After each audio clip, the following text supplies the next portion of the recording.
Jinto John ഇവിടെ ഇപ്പൊ നമ്മളിപ്പോ ഈ രാഷ്ട്രീയം സംസാരിച്ചുകൊണ്ടിരിക്കുന്നതിനിടയ്ക്ക് താങ്കൾക്ക് ആരോപണങ്ങൾക്കൊക്കെ മറുപടി പറയാം, അതായിക്കോട്ടെ. അതിനു മുമ്പ് വലിയ തരത്തിലുള്ള മാറ്റങ്ങൾ നമ്മുടെ ഒരു മണ്ഡലത്തിന്റെ സാധ്യതകളെയൊക്കെ പ്രവചിക്കാൻ കഴിയാത്ത വിധത്തിൽ മാറ്റിയിട്ടുണ്ടോ? ഇപ്പോൾ താങ്കൾ കേന്ദ്രീകരിച്ച് പ്രവർത്തിച്ചിരുന്ന ചാലക്കുടി UDFന്റെ മണ്ഡലമാണ് എന്ന് ആണ് പണ്ട് മുകുന്ദപുരമായിരിക്കുന്ന കാലം മുതലേ UDFന് ഒരു ഈസി വാക്ക് ഓവർ ഉണ്ടാകേണ്ട മണ്ഡലമായിരുന്നു. പക്ഷേ ഇത്തവണത്തെ പല സാധ്യതകളും LDFനും പറയുന്നുണ്ട്. 2020 പിടിക്കുന്ന വോട്ട് നമ്മൾ കുന്നത്തുനാട്ടിലെ ഉയർന്ന വോട്ടിംഗ് ശതമാനം ഏതാണ്ട് 80-നോടടുത്ത കുന്നത്തുനാട്ടിലെ വോട്ടിംഗ് ശതമാനം നമ്മൾ കണ്ടു കഴിഞ്ഞു.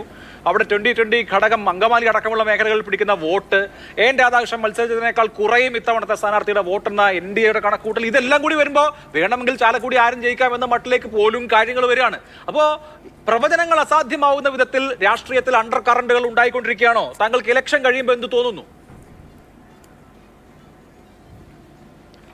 അഭിലാഷ്, ഞാൻ മറ്റു കാര്യങ്ങളുടെ അഭിപ്രായം പറയാനുണ്ട്. അതിനു മുമ്പ് അഭിലാഷ് ചോദിച്ച ചോദ്യത്തിന് തന്നെ ആദ്യമേ തന്നെ ഉത്തരം പറയാം. ഇപ്പോൾ ചാലക്കുടിയാണല്ലോ ചോദിച്ചത്. ചാലക്കുടിയിൽ 2020 മത്സരിക്കുന്നത് എന്തുകൊണ്ടാണ്? ചാലക്കുടി, എറണാകുളം രണ്ട് കോൺഗ്രസിന്റെ സിറ്റിംഗ് മണ്ഡലത്തിൽ 2020 മത്സരിക്കുന്നു.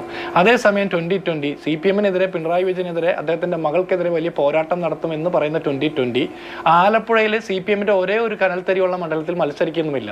അതിൽ നിന്ന് കൃത്യമായിട്ട് അവരുടെ രാഷ്ട്രീയ ലക്ഷ്യം നമുക്ക് മനസ്സിലാക്കാം. LDFനെതിരായിട്ടുള്ള കോൺഗ്രസിലേക്ക് ഒഴുകിയെത്തുന്ന LDF വിരുദ്ധ, സർക്കാർ വിരുദ്ധ വോട്ടുകൾ കോൺഗ്രസിലേക്ക് മുഴുവനായിട്ട് വരാതെ അത് ഇടയ്ക്ക് ചിറകെട്ടി നിർത്താൻ വേണ്ടിയിട്ടാണ് 2020 മത്സരിച്ചത്. അതുകൊണ്ട് ചാലക്കുടി മണ്ഡലത്തിൽ പ്രത്യേകിച്ച് ഒന്നും സംഭവിക്കാൻ പോകുന്നില്ല എന്ന് തെരഞ്ഞെടുപ്പ് കഴിയുമ്പോൾ നമുക്ക് മനസ്സിലാവും.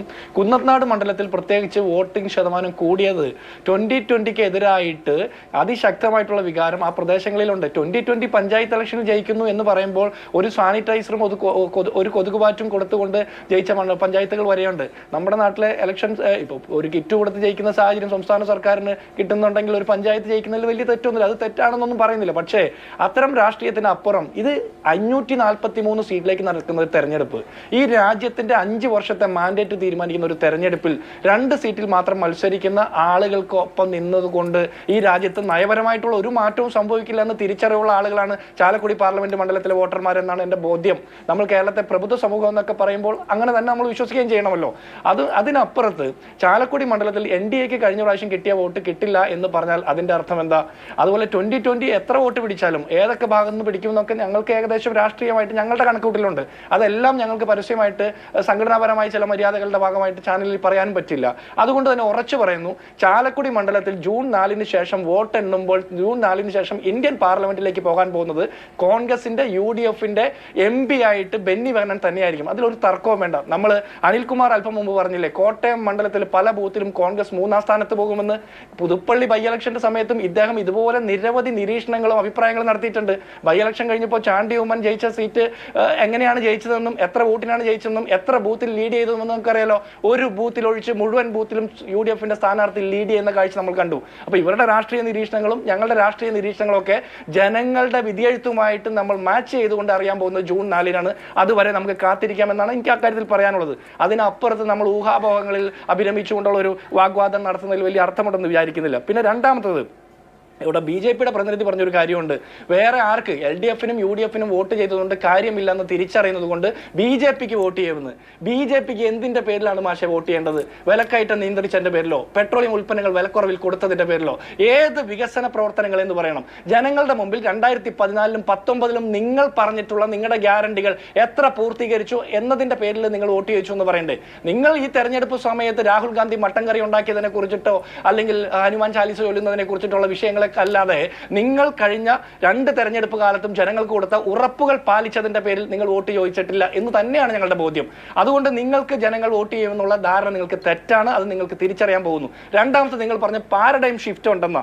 എന്താണ് പാരഡൈം ഷിഫ്റ്റ്? ഏതെങ്കിലും സ്ഥാനാർത്ഥി പോയിട്ട് തരിക്കഞ്ഞി വടിച്ചു കുടിക്കുന്നതാണോ പാരഡൈം ഷിഫ്റ്റ്?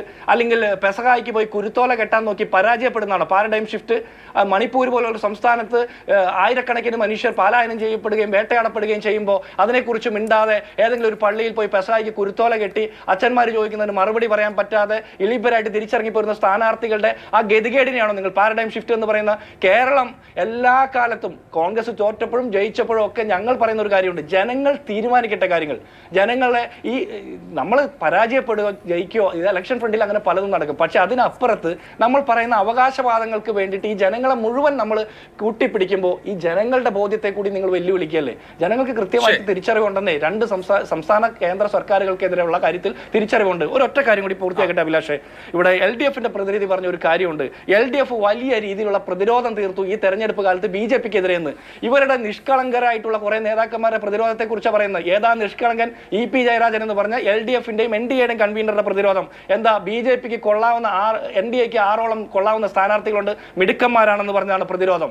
LDFും BJPയും തമ്മിൽ പോരാട്ടമുണ്ടെന്ന് പറയുന്നതാണോ പ്രതിരോധം? അല്ലെങ്കിൽ ജാവദേക്കറെ ഞാൻ കണ്ടു എന്ന് തെരഞ്ഞെടുപ്പ് ദിവസം സ്വയം പ്രഖ്യാപിക്കുന്നതാണോ നിങ്ങൾ നടത്തിയ പ്രതിരോധം? ഏതാ നിങ്ങളുടെ പ്രതിരോധം? അതിനെക്കുറിച്ച് കേരളത്തിലെ മാധ്യമങ്ങൾ, കേരളത്തിലെ യുവജനങ്ങൾ, കേരളത്തിലെ ജനങ്ങൾ ചോദിക്കുമ്പോൾ പാർട്ടി സെക്രട്ടറി പറയുന്നത് പൈങ്കിളി ശാസ്ത്രം എന്ന. നിങ്ങൾ എന്ത് പ്രത്യയശാസ്ത്രം പറഞ്ഞിട്ട് ഈ തെരഞ്ഞെടുപ്പിൽ നിങ്ങൾ വോട്ട് അഭ്യർത്ഥിച്ചത്? നിങ്ങൾ പറഞ്ഞ പ്രത്യയശാസ്ത്രം മുഴുവൻ തെറ്റായിരുന്നു, കള്ളമായിരുന്നു. നിങ്ങൾ BJPക്ക് അനുകൂലമായിട്ട് സംഘവൽകൃത നയമാണ് ഈ കേരളത്തിൽ കഴിഞ്ഞ 8 വർഷക്കാലമായിട്ട് നടത്തിക്കൊണ്ടിരിക്കുന്നത്. ഒരു കാര്യം കൂടി സൂചിപ്പിക്കട്ടെ, നിങ്ങൾ ഈ ഗർഭചിത്രത്തെ കുറിച്ചിട്ടൊക്കെ വലിയ ക്ലാസ് എടുക്കുന്നത്, ഞാൻ അതിനെക്കുറിച്ചൊന്നും പറയുന്നില്ല. EP ജയരാജൻ പോകാൻ പോയിട്ട് പോകാതിരുന്നതും രാജേന്ദ്രൻ പോയോ പോയില്ലേ എന്ന് തിരിച്ചറിയാൻ പറ്റാത്തതൊക്കെ നിങ്ങൾ പറഞ്ഞ ഗർഭചിത്ര ശാസ്ത്രത്തിൽ വരുന്നതായിരിക്കും. നിങ്ങളുടെ പുറകിലല്ല ബംഗാളിൽ കോൺഗ്രസ് നിൽക്കുന്നത്.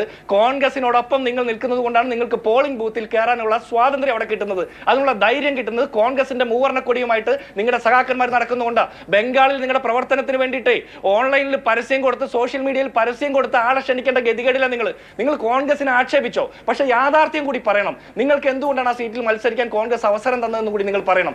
നിങ്ങൾ ജയിച്ചു വരേണ്ടത്, ഇടതുപക്ഷം ഈ രാജ്യത്ത് ഉണ്ടാകേണ്ടത് ആവശ്യമാണെന്ന് ഞങ്ങൾക്ക് തോന്നുന്നുണ്ട്. BJPക്കെതിരെയുള്ള പോരാട്ടത്തിൽ മുഴുവൻ ഞങ്ങളുമായിട്ട് എതിർക്കുന്ന ആളുകൾ കൂടി ഈ രാജ്യത്ത് ഉണ്ടാകണമെന്ന് ഞങ്ങൾ ആഗ്രഹിക്കുന്നുണ്ട്. ഞങ്ങളുടെ ഉന്നതമായിട്ടുള്ള ജനാധിപത്യ ബോധത്തെ നിങ്ങൾ സംശയിക്കരുത്. നിങ്ങളുടെ പുറകിലല്ല ഞങ്ങൾ വരുന്നത്, ഞങ്ങളുടെ കൂടെയാണ് നിങ്ങൾ വരുന്നത്. ആ രാഷ്ട്രീയ മര്യാദയെങ്കിലും പറയുമ്പോൾ പാലിക്കാൻ അനിൽകുമാർ തയ്യാറാകണം.